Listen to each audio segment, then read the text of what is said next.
નારાયણી સંગમમાં 1500થી વધુ મહિલાઓની ઉપસ્થિતિ રહી હતી. નારી તું નારાયણીને સાર્થક કરતું નારાયણી સંગમ મહિલા સંમેલન અમદાવાદમાં શ્રી શક્તિ કન્વેન્શન સેન્ટર ખાતે યોજાયું હતું, જેમાં અતિથિ વિશેષમાં ઉષાબેન અગ્રવાલ, માયાબેન કોડનાની સહિત 1500થી વધુ સાધારણથી લઈને અસાધારણ સિદ્ધિ ધરાવતી મહિલાઓ ઉપસ્થિત રહી હતી.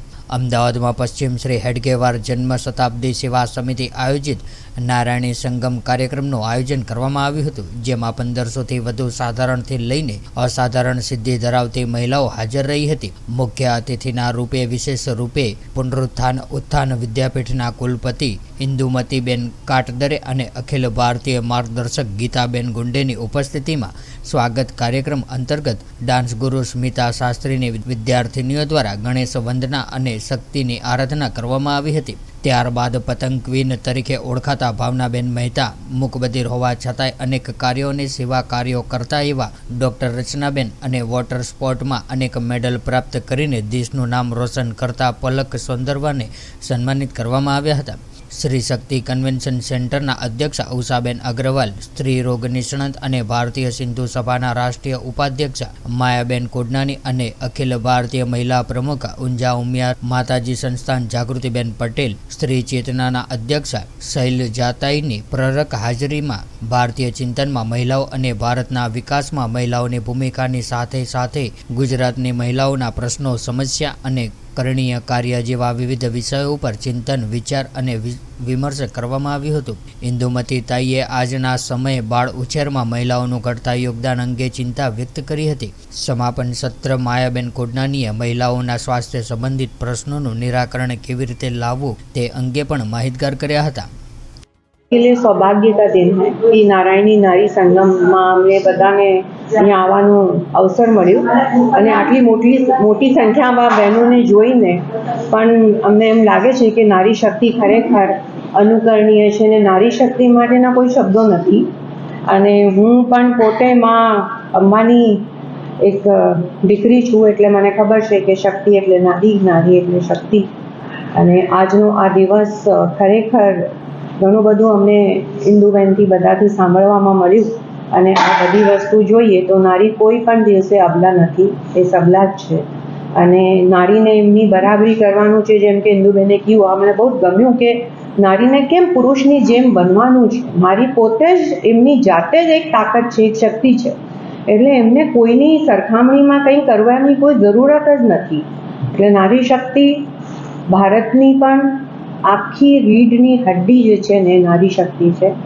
અને હું અંબાજી વિસ્તારથી જોડાયેલી છું આદિવાસી બહેનોની જોડે, એટલે મને ખબર છે કે શહેરો કરતાં પણ ગામડાઓમાં, પહાડોમાં, આદિવાસીઓમાં જે બહેનોમાં તાકાત છે, જેટલી એમના પાસે શક્તિ છે, એ જો એકત્ર થઈ જાય ને તો ભારત વર્ષની કોઈ તુલનાત્મકતા કોઈ પણ દેશ જોડે ન કરી શકાય. અને આવા અનુષ્ઠાન, આવા પ્રોગ્રામ થવા જ જોઈએ સમાજમાં, જેનાથી નારીને જાગૃત થવાનો એક બહુ અવસર મળે છે.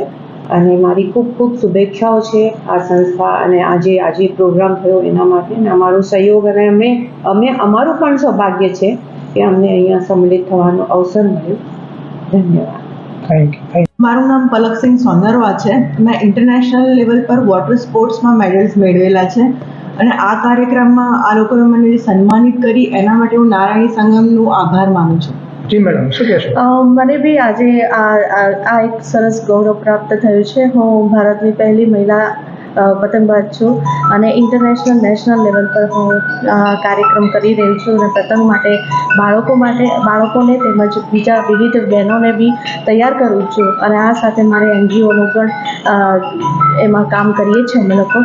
તો મને આજે નારાયણી સંગમ મંચ પર હજારો બહેનોની સંખ્યામાં આજે આ એવોર્ડ પ્રાપ્ત થયો છે, તે બદલ ગૌરવ અનુભવું છું. અને નારાયણી સંગમના જેટલા બી સંચાલકો છે, જેટલા કાર્યકર્તા છે, તેઓને ખૂબ ખૂબ અભિનંદન. Thank you. છે મારી જવાબદારી ગુજરાત પ્રાંત મહિલા સંયોજિકાની છે. ખાસ કરીને કાર્યક્રમ આજે આયોજન કરવામાં આવ્યું છે, શું છે કાર્યક્રમ? આ કાર્યક્રમ મહિલા સંમેલનો છે. ભારતભરમાં લગભગ 450 જેવા સંમેલનો થવા જઈ રહ્યા છે.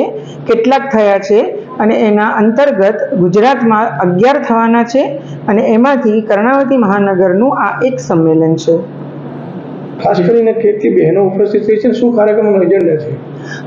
લગભગ 1500થી 1700 બહેનો અત્યારે અહીંયા હાજર છે અને આ કાર્યક્રમનો મુખ્ય ઉદ્દેશ એવો છે કે સમાજમાં સજ્જન શક્તિ જાગૃત થાય, માતૃશક્તિ જાગૃત થાય અને વિવિધ સમાજના ક્ષેત્રે કાર્ય કરતા અગ્રણી બહેનો છે એ એક સાથે આવીને મહિલાઓના ચિંતન, મહિલાઓની સમસ્યા, મહિલાઓને કેવી રીતે અગ્રેસરતાથી આગળ વધારવી અને સમાજને કેવી રીતે એ પથદર્શન કરે એના અંગેના 3 સત્રોમાં વિવિધ પ્રકારના ચિંતન, મનન અને વિચાર રજૂ થશે. નારી શક્તિને શું સંદેશ આપવા માંગુ છું?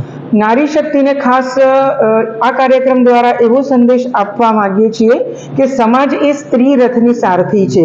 જો એક અંગ કદાચ આગળ નહીં વધે તો સમાજ રથ આગળ નહીં વધી શકે. એટલે જો નારી શક્તિ સક્ષમ હશે, નારી શક્તિ સજાગ હશે તો એ ચોક્કસપણે સમાજ અને રાષ્ટ્રને પથદર્શન કરી શકશે. એ મુખ્ય ઉદ્દેશ્ય આ નારાયણી સંગમ સંમેલનનો છે.